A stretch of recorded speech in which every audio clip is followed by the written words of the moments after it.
Very well then. If you're that confident in Grace's cooking, why not have a cook-off? We will see who is better. What do you think, Grace? Let's make this Thanksgiving interesting. Oh, please. This would actually be helpful for Grace. Maybe she can learn a thing or two from my cooking. Daniel, I know that's why you haven't given her any kids. I mean, what kind of mother can't even feed her husband and kids a decent meal? My name is Grace, 33 years old. I am a food enthusiast with an insatiable passion for all things culinary. Food has always been more than just a basic necessity for me. It's an outlet for creativity and a way to express my love and care.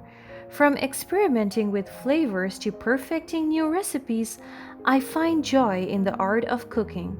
But here's a little secret. My husband Daniel doesn't have a clue about my true culinary talents. He did not know that I was a well known chef with years of experience working in renowned kitchens, a string of culinary achievements under my belt, and my very own restaurant.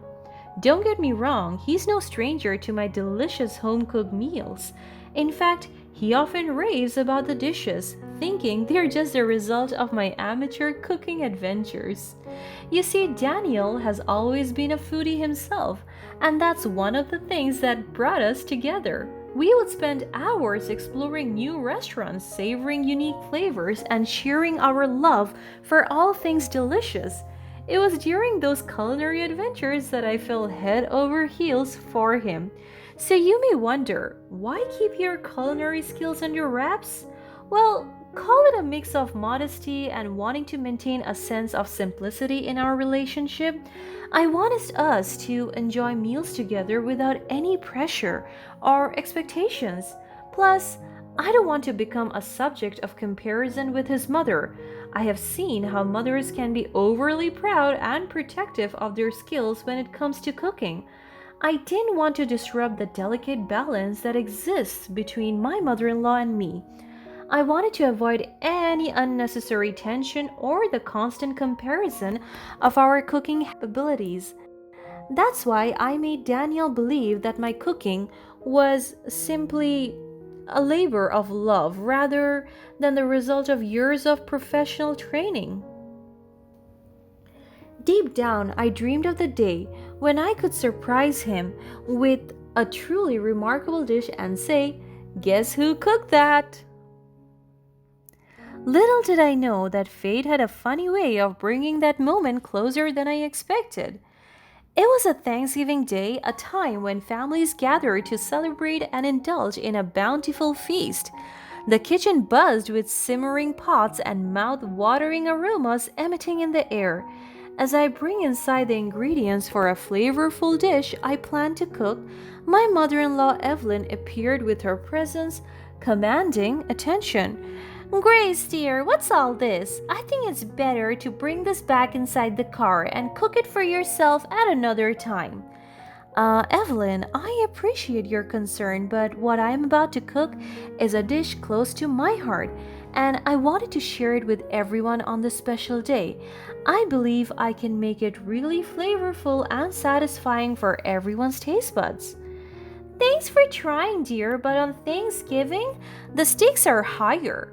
It's a time for a grand feast, and it would be disrespectful to the spirits of Thanksgiving if we settle for mediocrity. Wouldn't you agree?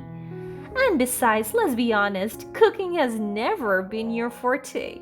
Or else I would have been hearing it from Daniel nonstop.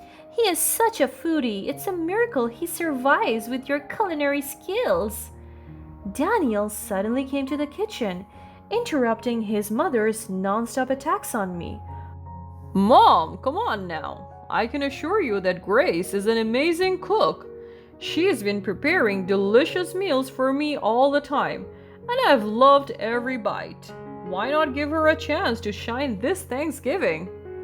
Oh, that's something new, Daniel. I remember when you were little, you wouldn't touch anything that wasn't cooked by me. It is interesting how things have changed. Is she forcing you to say that? Blink twice if you need help. She joked. She seemed offended by Daniel's defense of my cooking skills, and I felt pressurized. Who can ever top a nostalgic meal? Very well then, if you're that confident in Grace's cooking, why not have a cook-off? We'll see who is better. What do you think, Grace? Let's make this Thanksgiving interesting. Oh, that's not what I meant at all, Mom. You are both great. Yeah, I don't want to make things. Oh, please. This would actually be helpful for Grace. Maybe she can learn a thing or two from my cooking.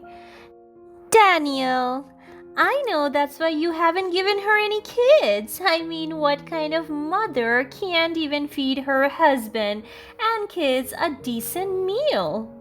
A hushed silence filled the air.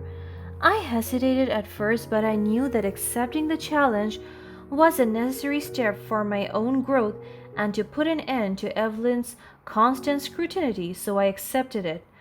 All right, Evelyn, I accept your challenge. I think it will be fun. She challenged the wrong person. Bring it on, Evelyn. This should be fun.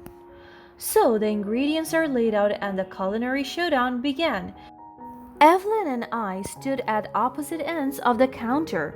The dish we would be preparing was adobo, a classic Filipino favorite known for its savory flavors and tender meat, and I was determined to make it shine. Evelyn, on the other hand, seemed confident as ever. She moved with precision, effortlessly chopping the garlic and onions, her movements as if they were second nature. I couldn't deny her skill and experience, but I knew I had something to offer too. I marinated the pork in a blend of soy sauce, garlic, few spices, alongside my secret ingredient. But as I scanned the counter for the bottle of vinegar, a crucial ingredient for the recipe, it was nowhere to be found. Panic surged through me as I realized Evelyn had hidden it, hoping to throw me off balance. I couldn't waste time arguing with her because I know she will just deny it. So I refused to let it deter me. I took a deep breath and cast a glance around the kitchen. My eyes fell upon a jar of tamarind paste tucked away in the pantry. A light bulb flickered in my mind. Tamarind possessed a natural tanginess that could potentially emulate the sourness of vinegar. It was an unexpected substitute, but I had to trust my culinary instincts. After all, chefs are masters of improvisation.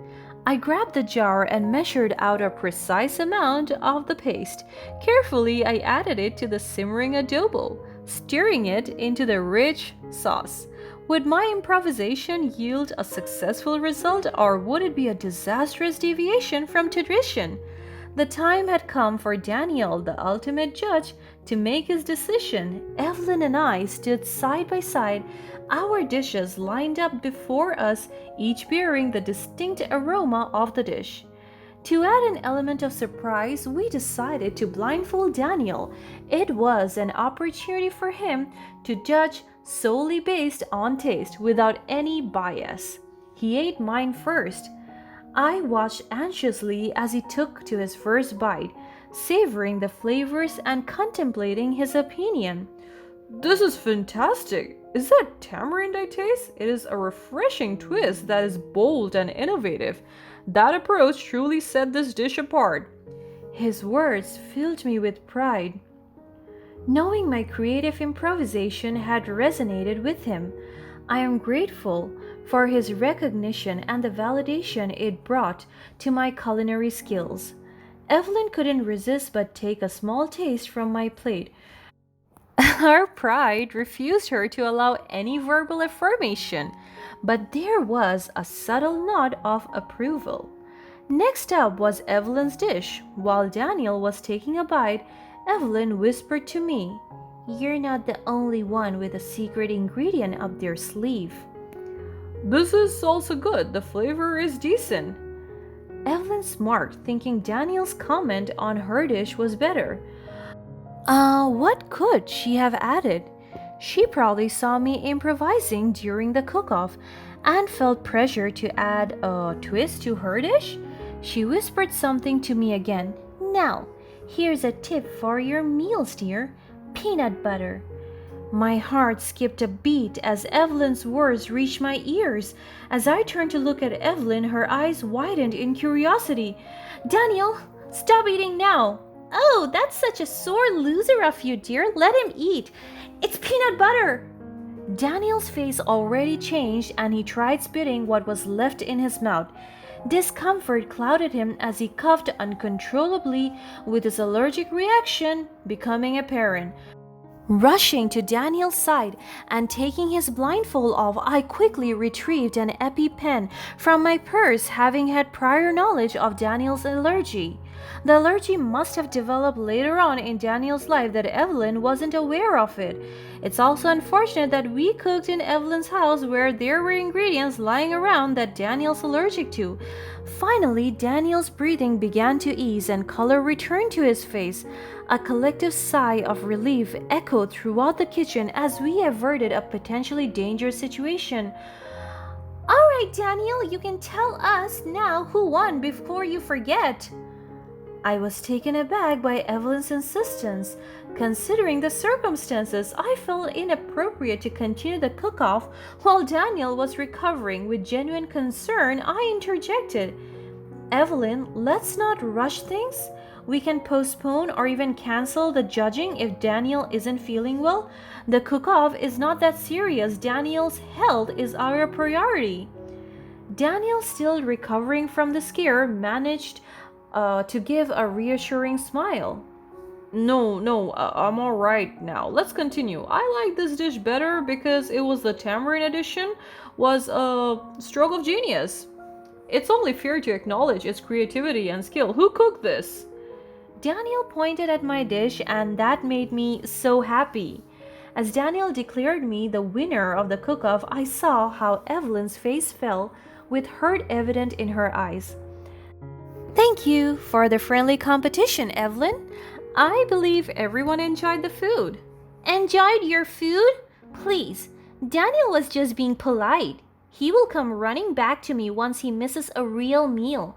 Soon enough, your 5 minutes of fame is over. I couldn't help but just laugh at what she said. Her offensive comments only fueled my determination. After emerging victorious in the cook-off and receiving recognition for my culinary prowess, my life took an exhilarating turn. The aftermath of the competition we had has brought about unexpected changes in my life. Inspired by the success of my improvised adobo, I decided to incorporate the dish into the menu of my restaurant. I didn't know why I didn't think of adding it before, but thanks to that little cook-off, it was brought to my attention how the world needs to taste more of it. Word spread quickly about the twist I had added to the traditional Filipino dish, and soon enough, it became the talk of the town. Customers flocked to my restaurant eager to experience the flavorful dish. Positive reviews pour in, praising my culinary skills once more. The newfound popularity brought not only more customers but also financial success, allowing me to expand it. As my reputation as a skilled chef grew, so did my confidence. I decided to leverage my success and knowledge in creating a workshop aimed at nurturing aspiring chefs where I would be sharing my expertise, divulging invaluable culinary secrets, and encouraging participants to embrace their unique culinary journeys. I aim to foster a supportive community in which its foundation is built on the principles of empowerment, collaboration, and lifting others up. It was a stark contrast to the demeaning treatment I had endured from my own mother-in-law. As the workshop kicked off, I was excited to meet the aspiring chefs and learn with them. However, my excitement turned to utter astonishment when I spotted a familiar among the participants. It was Evelyn, my mother-in-law. The sight of her caught me off guard, and a whirlwind of thoughts raced through my mind. I couldn't help but wonder why Evelyn had chose to attend my workshop. I don't think she knew I was teaching this class because she seemed very uncomfortable and out of place. Her usual air of confidence was nowhere to be found. It's very laughable how the very person who she belittled and undermined is who she is now seeking guidance from. Perhaps the sadness she had experienced from losing to Midish and the fact that Daniel had sided with me instead of her must have hurt her in ways I could never fully imagine. Throughout the workshop, I kept a watchful eye on Evelyn, observing her interactions with the other participants. She was trying her best to blend in and keep a low profile. It was evidence that being in my presence and my mentee was a humbling experience for her. She was obviously humiliated as she remained a reluctant participant. She avoided eye contact with me and offered a muted response every time I interacted with her. Just like when the participants were practicing their knife skills, I noticed Evelyn struggling with a particularly tough vegetable. Her hands trembled and her cuts were uneven. I assume she's unfamiliar with it and hasn't had the chance to try it in her dishes before. I couldn't help but chuckle at the irony. The woman who had prided herself on her culinary skills now found herself stumbling over basic techniques. It seemed like bad karma had seeped into her cooking, leaving her creations lackluster and tasteless. Hey, Evelyn, let me show you a little trick. See, if you hold the vegetables this way and angle your knife like this, you will get a cleaner and more even cut. There was a mix of shame and gratitude in her eyes, as if she had come face to face with her own shortcomings and the impact they had on others. She still avoided eye contact and murmured a barely audible response, her pride obviously shattered and her facade crumbling. The workshop came to an end and I approached Evelyn. I hoped you learned a lot. Double meaning, of course. I left Evelyn to reflect on her actions with a mischievous grin across my lips. Walking away from that encounter, I felt a sense of closure and satisfaction. I had turned Evelyn's negativity into a catalyst for positive change, both for myself and others. And as for Evelyn, well, karma had come knocking on her kitchen door. Only time would tell if she would learn from her own mistakes. Maybe next time, she'll know that the best recipe for personal growth is seasoning dishes with a dash of humility and a sprinkle of kindness.